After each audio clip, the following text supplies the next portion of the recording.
Saat ini kami akan memaparkan materi tentang keluarga berencana dan pemeriksaan payudara sendiri. Tugas dari mata kuliah Maternitas 2 dengan dosen pengampu Nurse Michelle Khairupan, Eskep MKes.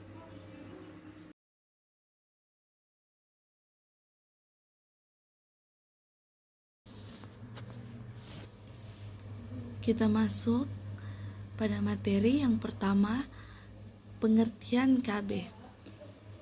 Keluarga berencana menurut Undang-Undang Nomor 10 Tahun 1992 tentang perkembangan kependudukan dan pembangunan keluarga sejahtera adalah upaya peningkatan kepedulian dan peran serta masyarakat melalui pendewasaan usia perkawinan atau PUP, pengaturan kelahiran, pembinaan ketahanan keluarga, peningkatan kesejahteraan keluarga kecil, bahagia dan sejahtera. KB merupakan program pemerintah yang dirancangkan untuk menyeimbangkan antara kebutuhan dan jumlah penduduk. Selanjutnya adalah tujuan dari KB.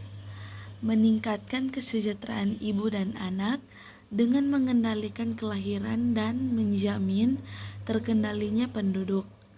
Membentuk keluarga kecil sejahtera sesuai dengan kondisi ekonomi sebuah keluarga.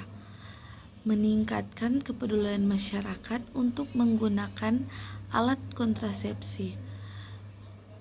Merancangkan keluarga kecil dengan hanya 2 anak. Mencegah pernikahan di usia dini, menekan angka kematian ibu dan bayi akibat hamil di usia terlalu muda atau terlalu tua, menekan jumlah penduduk dan menyeimbangkan jumlah kebutuhan dengan jumlah penduduk di Indonesia. Selanjutnya, manfaat dari KB. Meningkatkan kesejahteraan keluarga berencana dengan mengendalikan kelahiran, mencegah terjadinya penyakit menular seksual, mendorong kecukupan ASI dan pola asuh yang baik, mengurangi angka kematian ibu dan bayi, mendorong kecukupan ASI dan pola asuh anak yang baik, menekan kehamilan yang tidak diinginkan. Harus melakukan KB agar kesehatan dan kesejahteraan seluruh anggota keluarga tetap terjaga. Program KB dapat dilakukan secara segera setelah menikah dan selama usia pernikahan. Selanjutnya, kontrasepsi alami. Metode ini dilakukan dengan menghitung masa subur wanita secara manual melalui perhitungan siklus menstruasi. Cara ini dapat dilakukan dengan memeriksa suhu tubuh, perubahan pada cairan vagina, serta menghitung menggunakan kalender kesuburan. Selanjutnya, pil KB. Pil KB merupakan salah satu kontrasepsi yang banyak digunakan. Pil ini mengandung hormon estrogen yang progesteron yang berfungsi mencegah terjadinya ovulasi. Terdapat 2 jenis pil KB, yaitu pil KB kombinasi dan pil KB yang hanya mengandung progesteron. Selanjutnya, kondom pria. Alat kontrasepsi ini digunakan pada alat kelamin pria untuk mencegah sperma masuk ke dalam vagina saat sedang berhubungan intim. Selain mencegah kehamilan, penggunaan kondom pria bermanfaat untuk mencegah penularan penyakit infeksi menular seksual atau IMS. Namun, alat kontrasepsi ini hanya bersifat sekali pakai. Selanjutnya, suntik.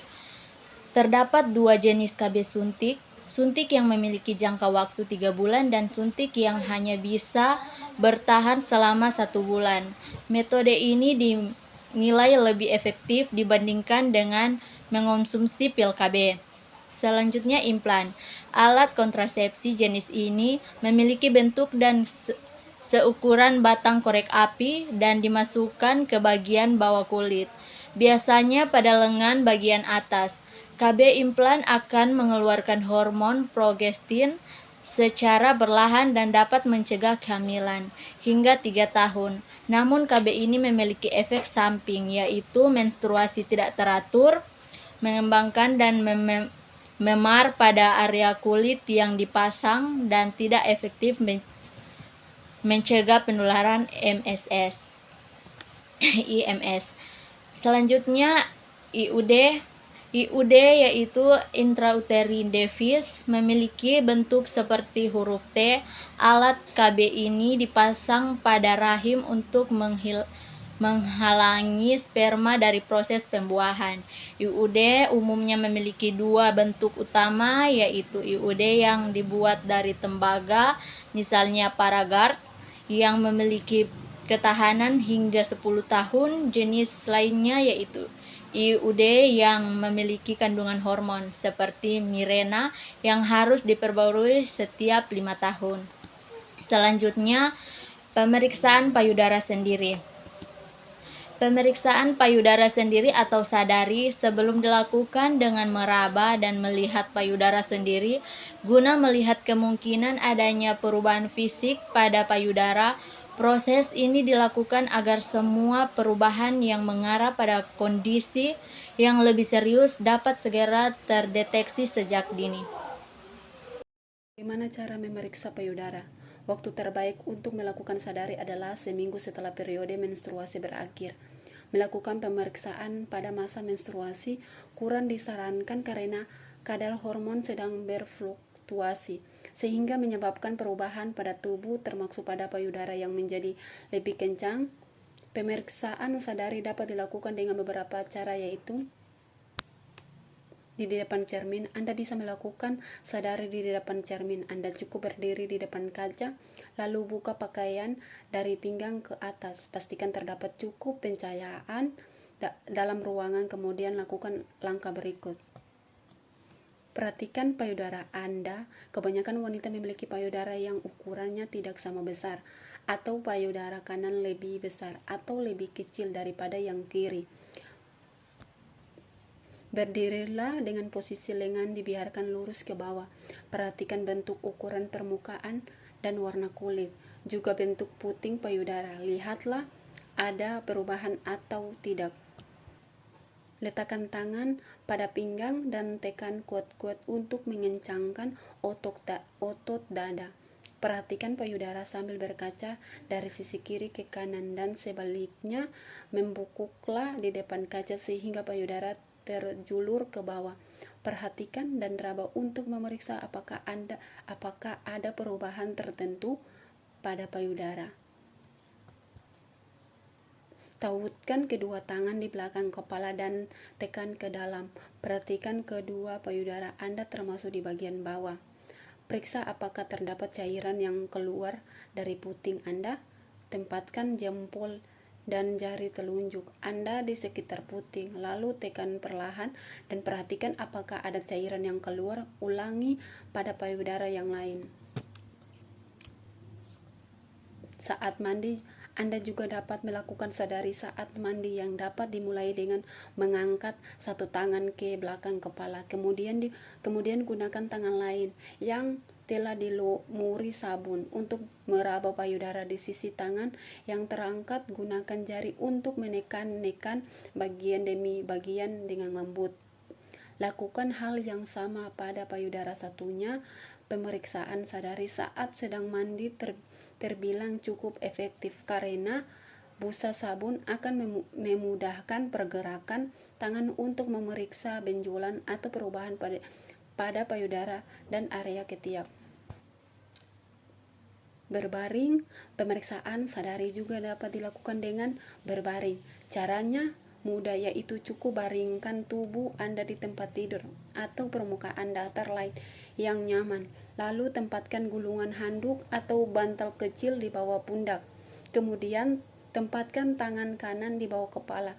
Lumuri tangan kiri dengan lotion dan gunakan jari tangan untuk meraba payudara kanan. Yang pertama, jika ditemui adanya benjolan atau perubahan pada payudara, jangan panik karena ini dapat disebabkan oleh banyak hal. Sebagian besar kasus pun tidak mengarah pada penyakit yang serius. dari 10 kasus yang ada hanya 1 kasus benjolan yang bersifat kanker. Yang kedua, meski demikian Anda tetap harus segera memeriksakan segala perubahan yang ada ke dokter.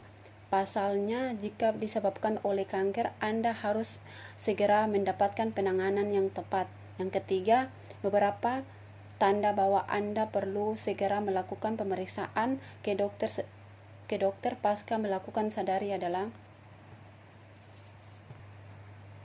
yang pertama, adanya benjolan keras pada payudara atau ketiak. Yang kedua, terlihat adanya perubahan pada permukaan kulit payudara seperti kulit menjadi berkerut atau terdapat cekungan. Yang ketiga, terlihat adanya perubahan ukuran dan bentuk payudara terutama jika Anda mengangkat payudara atau menggerakkan lengan. Yang keempat, keluar cairan dari puting payudara tapi bukan ASI. Yang kelima, keluar darah dari puting.